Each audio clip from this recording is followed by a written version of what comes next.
Assalamu alaikum. Welcome back to my channel. This is Bangladeshi blogger Zubeda's family. Zubeda's family পক্ষ থেকে সবাইকে জানাই স্বাগতম। আশা করি সবাই ভালো আছেন। আমি আল্লাহর রহমতে ভালো আছি। আমি আরেকটি নতুন ভিডিও নিয়ে হাজির হয়ে গেলাম আপনাদের সামনে। আশা করি ভিডিও শেষ পর্যন্ত আমার সাথে থাকবেন। যদি ভিডিওটা ভালো লাগে তাহলে প্লিজ একটি লাইক দিতে ভুলবেন না এবং সাবস্ক্রাইব করে পাশে থাকবেন। আমি ভিডিওটা স্টার্ট করেছিলাম সকালের নাস্তা দিয়ে। নাস্তা বানানোর জন্য আমি কাই করে নিয়েছি পরোটা বানাবো। তাই আমি কাইগুলো করার পরে দুইটা পরোটা প্রথমে তাড়াতাড়ি করে নিয়েছি আমার মেয়েদের জন্য, কারণ ওরা মাদ্রাসায় চলে যাবে, রাতে পরোটা বানিয়ে রাখি নাই। তাই তাড়াহুড়ো করে ওদেরকে খাইয়ে তারপর মাদ্রাসায় পাঠাই দেব। তার বাকিগুলা করে আমি আর আমার মেয়ে ছোটোটা খাবো, আর যা থাকবে তা ডিপ ফ্রিজে রেখে দেব। আমি নাস্তাটা করে নিয়েছি। এরপর আমি চলে যাব আমার ড্রেসিং টেবিলটা পরিষ্কার করার জন্য, কারণ ড্রেসিং টেবিলটা অনেক ময়লা হয়ে গেছে। এটা পরিষ্কার করব করাই যায় না। প্রতিদিন রান্না বান্না কাজের এত বেশি চাপ থাকে, করতে পারি না। কারণ আমার শাশুড়ি ওনারা এখন নাই। ওনারা থাকলে রান্না বান্নাও বেশি থাকে, কাজকর্মও বেশি থাকে, তাই করতে পারি না। আর এটা অনেক টাইম নিয়ে পরিষ্কার করতে হবে, তাই আমি এটা আজকে পরিষ্কার করব। ওনারা যেহেতু নাই, এই জন্য টাইম নিয়ে একটু করা যাবে, তাই ভাবছি আজকে এটা পরিষ্কার করে নেব একটু। এই ড্রেসিং টেবিলটা এত বেশি অপরিষ্কার হয়ে গেছিল, এটা একদম ব্যবহার করা হয় নাই, এভাবেই ফেলে রাখছিলাম।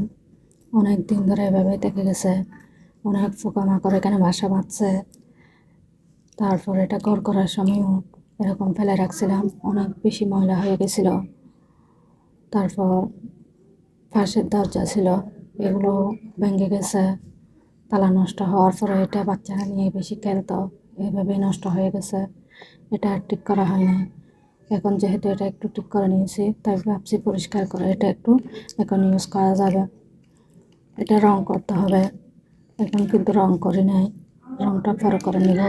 এখন আপাতত আমি একটু পরিষ্কার করে নিচ্ছি, দেখি কতটুকু পরিষ্কার করা যায়।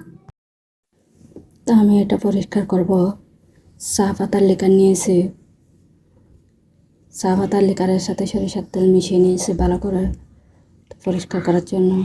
এভাবে চা পাতার লিকার আরও অনেকবার নিয়েছিলাম, সময়ের অভাবে করতে পারি নাই, কারণ রান্না বান্না ঝামেলা থাকে, কাজের চাপও বেশি থাকে। তাই আজকে একটু ধৈর্য ধরে করতেছি। আজকে কোনো রান্না বান্না করবো না তেমন, কারণ আমি একা, শুধু একটা রান্না করব আর ডাল করব মেয়েদের জন্য, এটুকুতে হয়ে যাবে ব্যাস। না হয় এটা পরিষ্কার করাই হচ্ছে না, তাই ভাবছি আজকে একটু পরিষ্কার করে নিই। এটা আমি বেশি ময়লাগুলো প্রথমে শুকনো কাপড় দিয়ে মুছে ফেলে দিয়েছি, তারপর একটু ভিজা কাপড় নিয়ে মুছছি, তারপর এটা একটু শুকাই নিয়েছি ফ্যান ছাড়ি দিয়ে। এরপরে চায়ের লিকার দিয়ে মুছছি। মাশাআল্লাহ অনেক বেশি চকচক করতেছে আগের চাইতে। আমি ভাবি নাই এটা এতটুকু পরিষ্কার হবে, অনেক বেশি পরিষ্কার হয়ে গেছে আগের থেকে। তারপর গ্লাস ক্লিনার দিয়ে পরিষ্কার করে নিয়েছি ভালো মতো। তারপর সব পরিষ্কার করার শেষে আমি একটু এটাতে স্প্রে করে দিয়েছি, কারণ এটা অনেক বেশি ময়লা জমে গেছিলো, পোকামাকড় বাসা বাঁধছে, অনেক বেশি দুর্গন্ধ হয়ে গেছে, তাই একটু স্প্রে করে দিয়েছি। ফাইনালি এটা আমি সুন্দর মতো পরিষ্কার করে নিয়েছি। আপনাদের কেমন লেগেছে জানাবেন। এটার ফাইনাল লুক হচ্ছে এটা। তারপর আমি চলে যাব একটু রান্না বসাতে। রান্নাটা বসায় দিয়ে এসে কিছু কাপড় চোপড় জমে গেছিলো, ধোয়াইছিলাম, এগুলো পাস করে রাখবো।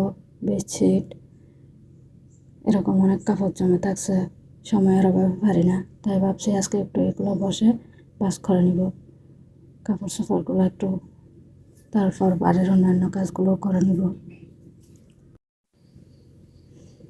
আজকে যেহেতু রান্নাবান্নার ভিডিও করে নাই, তো আমি যে কাজগুলো করছি এগুলোর ভিডিও করতেছি।